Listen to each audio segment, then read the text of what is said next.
Bismillahirrahmanirrahim. Assalamualaikum warahmatullahi wabarakatuh. Waalaikumsalam warahmatullahi wabarakatuh. Kembali lagi di channel Jalan Buku bersama saya Alvan. Kali ini kami tetap di episode kali ini kita tetap pada pembicaraan buku ini, yaitu Tiada Pernah Menyerah, bersama langsung narasumber papa saya atau yang biasa dipanggil Pak Samsudin oleh kawan-kawannya. Oke, selamat pagi Bapak. Pagi, Abang Do. Kali ini kita akan membahas chapter 3 sub 4 berarti ya. Ya. Yang namanya adalah Bekerja sebagai kesenangan. kesenangan. Ya. Oke. Menurut Papa ini apakah bekerja itu untuk kesenangan atau kalau bekerja nggak untuk kesenangan nggak apa-apa gitu? Gimana?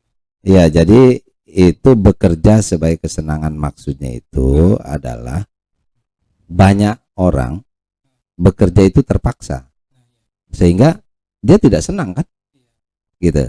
Hobinya bukan di situ, tapi dia tetap kerja aja, yang penting Iya, uang gitu. yang penting ya apalah gitu, pokoknya ikuti gitu, tapi kerjanya seperti yang terpaksa. Nah, sementara di dalam konsep Papa kan yang dididik di dalam keluarga yang beragama gitu ya, itu kerja itu kan ibadah. Nah, kalau ibadah terpaksa gimana? Nggak ikhlas ya. Nggak ikhlas, ya kan? Sia-sia dong.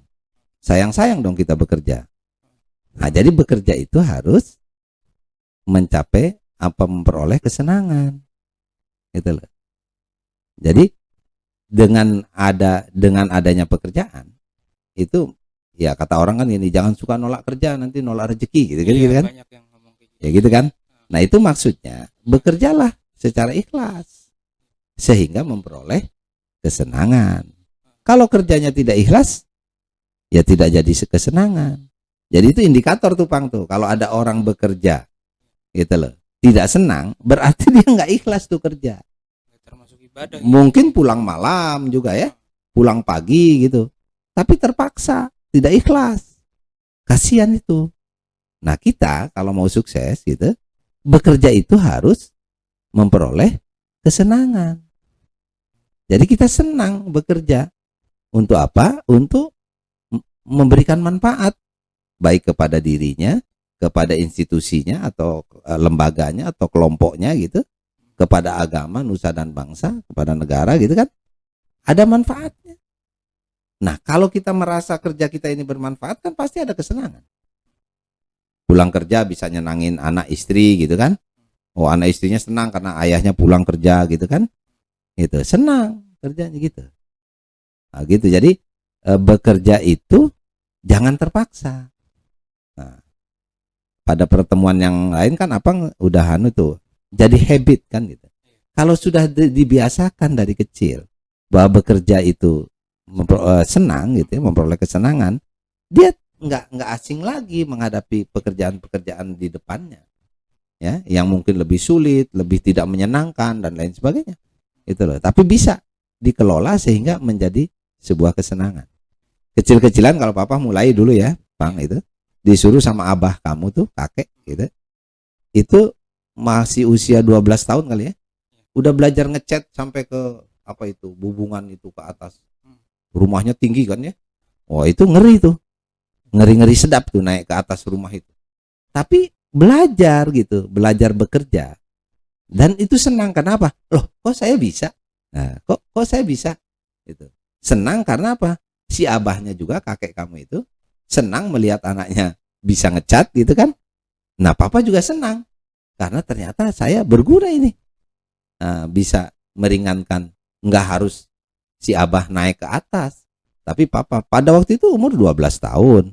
Jadi SD ya PGA kelas 1 lah. Nah, PGA kelas 1 udah biasa belajar begitu. Jadi dari kecil dibiasakan bekerja itu. Bekerja apa lagi coba misalnya waktu kecil tuh? Itu cari kayu ke gunung. Itu juga kan bekerja. Gitu loh. Dagang pagi-pagi itu kan bekerja. Gitu loh. Itu bekerja untuk mencari kesenangan. Nah, setelah dewasa, berumah tangga begitu kan, kerja di kantor. Mungkin banyak hal yang nggak menyenangkan. Satu contoh ya dulu ya. Papa paling nggak suka disuruh ngurusin keuangan, jadi bendahara gitu, nggak ngerti gitu loh. Nanti gimana kalau salah? Yang takut apa? bisa mempertanggungjawabkan nggak ini kalau saya kerja di bidang ini gitu. Sementara saya kan bukan ahli, Ahli keuangan. nggak ngerti akuntansi, nggak ngerti keuangan dan lain sebagainya kan. Ternyata kalau di dunia kerja itu, Bang, kita bekerja itu ya sambil belajar sambil bekerja. Jadi walaupun tadinya nggak ngerti akuntansi, kita belajar akuntansi, tapi belajar yang langsung dipakai, langsung dipraktekkan, bukan belajar teori. Jadi kalau mengerti rumus-rumus ini dipakai langsung. Nah itu enaknya. Jadi akhirnya kita senang tuh, Bang, dapat ilmu baru. Oh ternyata saya ngerti ilmu akuntansi. Dulu namanya bon A, bon B gitu ya. Nah sekarang akuntansi, alhamdulillah kok ngerti. Padahal tadinya nggak ngerti. Gitu loh. Nah jadi jangan kau kira yang kau anggap jelek itu jelek buat kamu. Bisa jadi itu bagus untuk kamu. Dan ternyata pimpinan-pimpinan yang nggak ngerti soal keuangan negara bermasalah ketika memimpin. Gitu loh. Tapi kalau kita sudah punya keahlian itu, kita punya sikap untuk ini salah, ini tidak benar. Oh ini benar, ini bagus, ini harus dibantu begini, ini harus dikuatkan begini. Jadi pekerjaan kita akuntabel, bisa dipertanggungjawabkan. Gitu loh. Nah, ngerti soal keuangan. Jadi banyak juga teman-teman orang-orang pintar tuh rata-rata cerdas gitu, itu kurang open sama administrasi. Apa sih ngurusin yang gitu-gitu? Birokratnya Malas lah. Gitu lah, malas-malasnya gitu.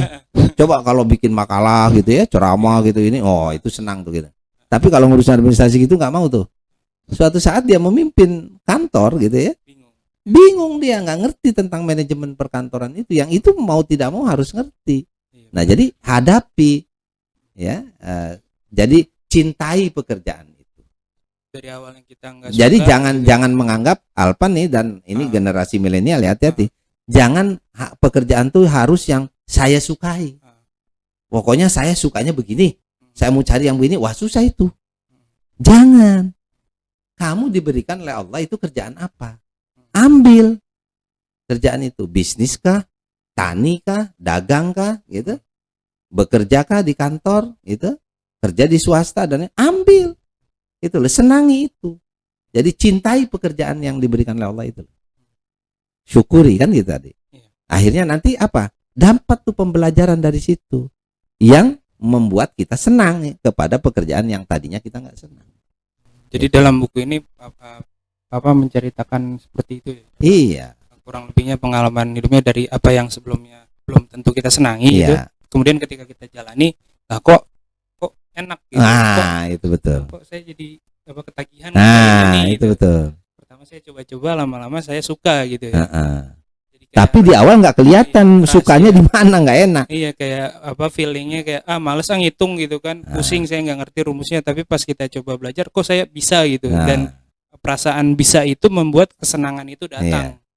Contoh sekarang kan kecil-kecilan Alpan nih. Apang itu sarjana sastra Jepang.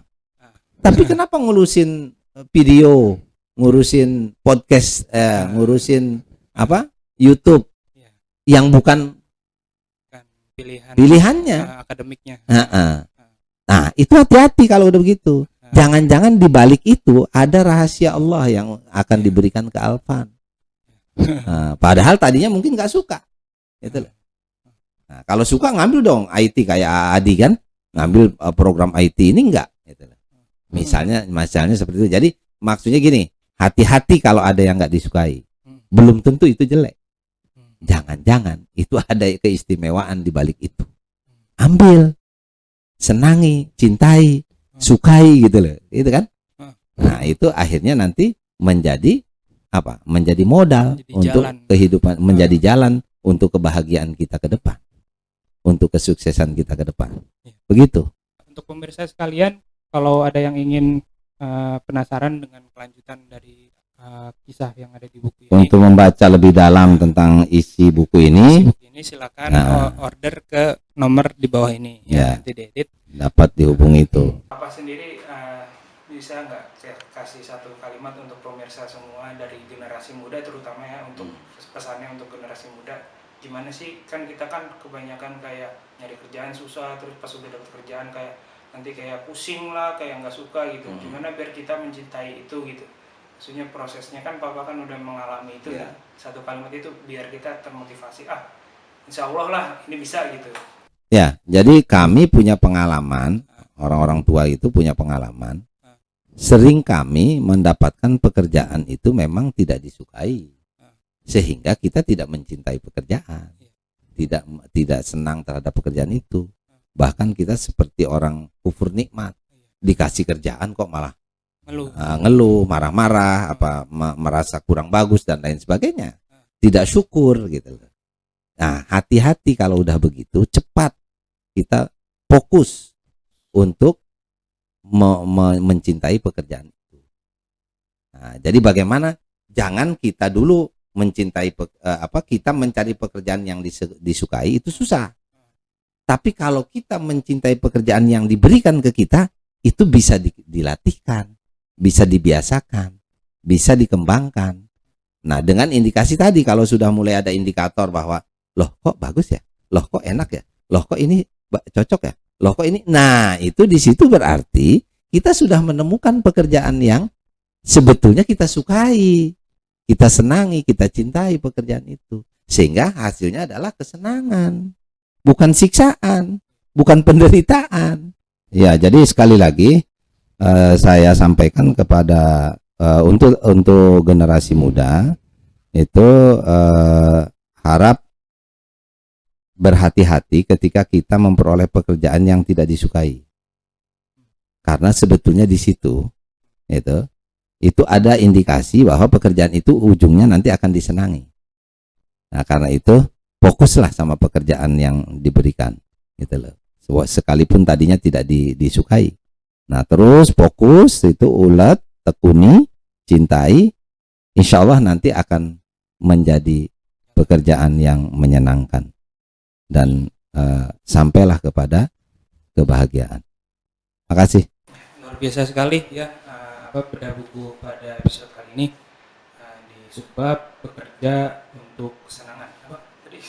Iya, bekerja sebagai kesenangan. Bekerja sebagai kesenangan. Ya. Nah, untuk pemirsa sekalian yang ingin, penonton sekalian yang ingin memesan buku ini, silakan kontak sekali lagi di nomor di bawah ini.